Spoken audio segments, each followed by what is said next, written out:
Hello and welcome back to Sonic the Hedgehog, Part 61, the end of the carrot for one of the most memorable, for all the wrong reasons, Sonic game of all time. And now, Sorceress Ultimecia engages in time compression in order to continue to destroy time and space. Our three heroes are victorious. There are the fireworks to signal their victory. Yeah, Silver doesn't look any different. I mean, his eyes are great, but that's about it.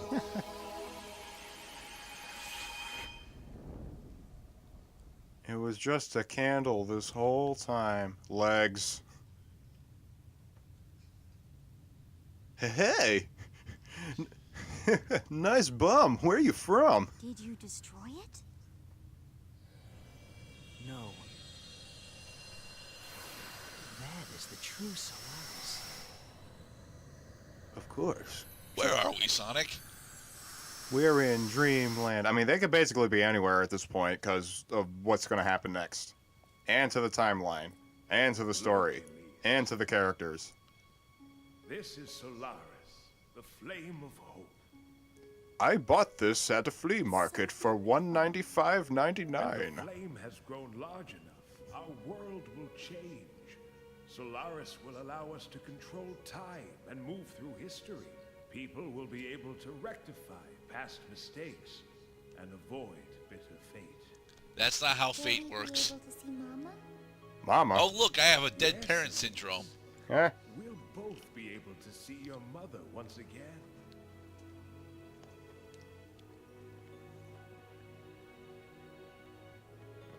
Yep, and now that I have shown you this, now it's time to try to go to bed. Don't toss and turn too much. Your angst may get the best of you, child. Alright, Raru. Alright, Zelda and the King are walking away. The King has returned. Duh, what? This is where everything began. Not really. This is not the lab. Ooh, such a tiny flame. Well, I mean, actually, in terms of continuity, this is technically where everything begins.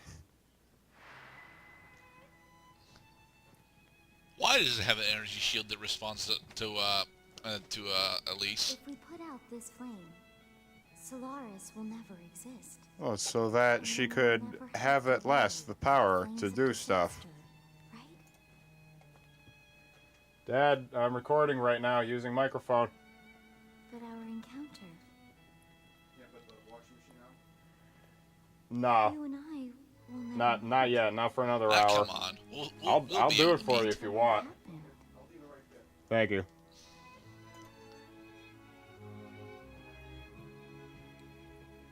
But to tell the Tell truth, the truth. nothing but the truth. I don't care what happens to the world. Selfish bitch. Elise. Just smile. Just smile, honey. You gotta I have a dance. storybook series to get to. I can't bring you along for that. You need a little more pep in your step. I got some great shoes for you.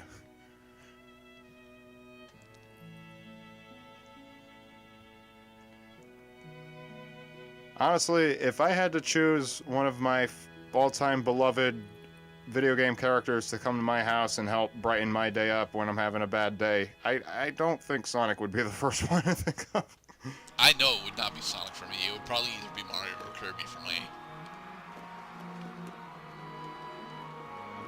And it was all as though it never happened. The end. So what are they celebrating now, Cloud? Well, they're celebrating the thing that they were celebrating at the beginning of the game, of course. But that's the problem. They were at the beginning of the game. They were celebrating the Solaris Festival. Solaris doesn't exist anymore. So what are they celebrating? The Soliana Festival. Which is Parade float. You technically don't need a good reason to have a parade. You just have to gather a whole bunch of people, put a bunch of flyers out, and then have a little procession ready. yeah. Miss Elise, it felt like someone was calling me. I'm sure it's just the wind. Of course. Because after That all, was poorly I mean, punctuated. Familiar somehow. Sonic, he's a quick one. Oh, he's got to go fast. And it's This the does look very pretty, to be perfectly honest. It's the Forrest Gump feather. Hey, the moon's back to normal. What? What do you mean back to normal? All right, Sonic Adventure 1 hasn't actually happened in this timeline anymore. Okay. Oh yeah. Well, the reboot, new continuity, which of course depends on destroyed continuity. The story in this game does not actually exist. Right. They were dead set on burying this. Which sucks, because I actually like the story in Sonic 06. I mean, Sonic's story is shit, but Shadows is actually pretty cool.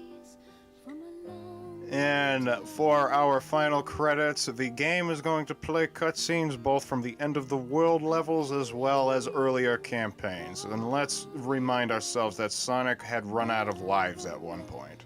But by persistence and the love of sexy anime girls, we have managed to conquer this absolute pile of shit. At least isn't that sexy, dude. Well, she's easily the most sexualized character in this whole game, even more sexualized than Rouge, and Rouge is pretty sexualized. I don't know, man. I mean, Rouge's outfit is significantly more revealing than Elise's.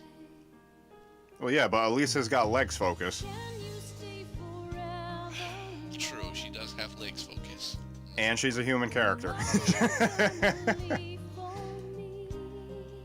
Alright, now that we got the shit out of the way, let's see some less cringy stuff.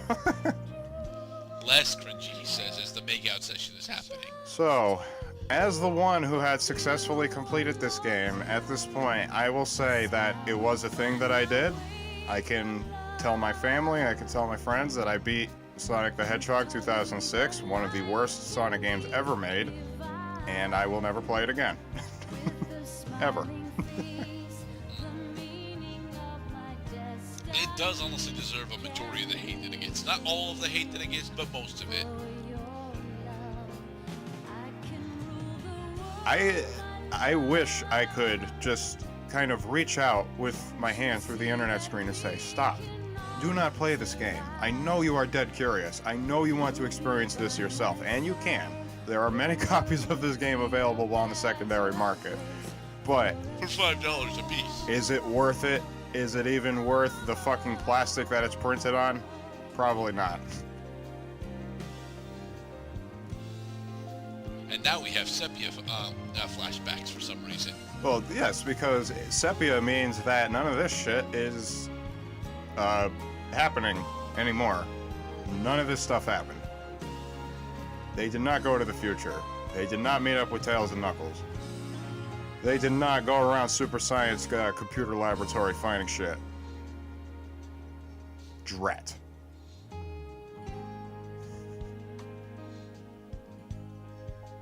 I do like the soundtrack, though. The soundtrack, yeah, the soundtrack is good. It's a good Sonic the Hedgehog soundtrack. I just wish the rest of the game could back it up. Right.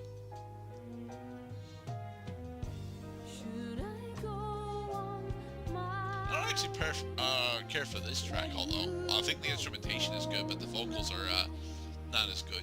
I'm not sure how many players would stick around to watch the credits, nor how many players would be in the same room as the credits if they don't just outright skip it. So I was probably in the other room, like, packing shit up, like, while this credit sequence was playing. That's how little I cared to watch it. Oh, Shadow saved Rouge. Mephiles. But of course. Oh yeah, and the voice acting. The voice acting, although weird, although goofy at times, I mean, they had good voices. I like the voice for Eggman. I like the voice for Mephiles, of course, Mr. Dan Green, the king of holy crap, this is epic. And Sonic and Shadow actually sound good as well. I personally think that Silver and Elise sound like crap, though. Silver is just annoying. He grates my ears like a cheese grater. and Hey, Blaze. he makes shaved Holy shit, parmesan it's with been my months head. since we've seen Blaze. I know. You'd think that with the Chaos Emerald miracle, we could have had a little visit from everybody's favorite playable character, but no. The game just wanted to deny you that too. Don't worry, Blaze. You'll be in Rush Adventure next, and then people will complain about how that game is pretty terrible too. Well, the next Sonic game that I do is probably not going to be one of the modern Sonic games. I think I want to go back to the classics, because the classics are finally what precipitated this game in the first place, kind of. It's where they came with the rings mechanic, with the lives mechanic, with the bottomless pit mechanic, with the boss mechanic. I mean, not really. A majority of the bosses from Sonic 06 don't actually play like Genesis-style bosses. No, not at all. And not to mention that the classic Sonic bosses all had invisible health bars.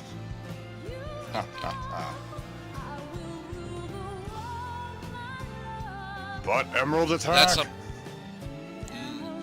That's something that I actually really like the Kirby series for. Kirby never actually had invisible health bars on its bosses. That's right. You always knew how close you were before you died like a jackass. Assuming you did die like a jackass, because Kirby games are notoriously too easy usually. Well, yeah, as long as you're not falling into pits over and over again. God help you if you fall out of pits when you have fucking endless flight.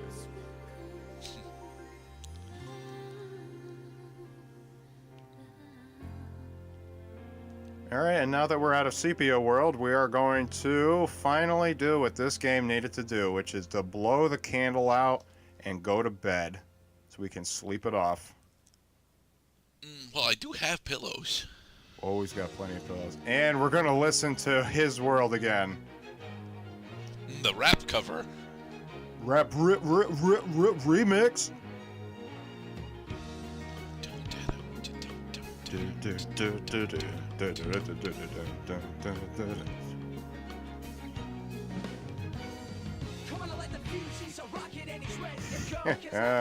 Honestly, the vocalist here actually sounds a lot like Shady Fox.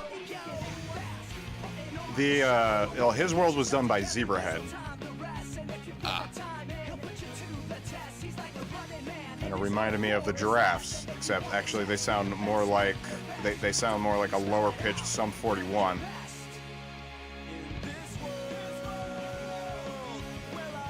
The Havoc engine.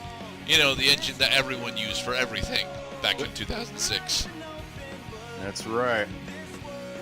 And Havoc, of course, has the unfortunate connotation of not good things happening. Much bad. Hard to control. Honestly, Havoc is much more known for its ragdoll physics than anything else. Well, they were ragdolls. The only time they used ragdoll physics for the rings, when you drop rings, and they had ragdoll for when you killed enemies, and the boxes. I can't forget the boxes, because the boxes actually have relevant physics throughout the entire game. Yes. Especially when they're being thrown at you from the evil Shadow Realm. Sonic Team. They would recover from this eventually. They do. It would take them, like, what, 1.5 games to... no, it was more than 1.5. It was like 3.5 games in order to recover from this. Oh, yeah. So Sonic is doing just fine right now. This is a bitter reminder of how dark things have become in the Sonic mythos. And now that we have saved our game for the final time, let me see the beautiful 4 numbers which I desire now that I have completed this. 100% Sonic. 100% Shadow. 100% Silver. How the hell do you have 20,000 rings with the silver? We did it. We beat Sonic 06.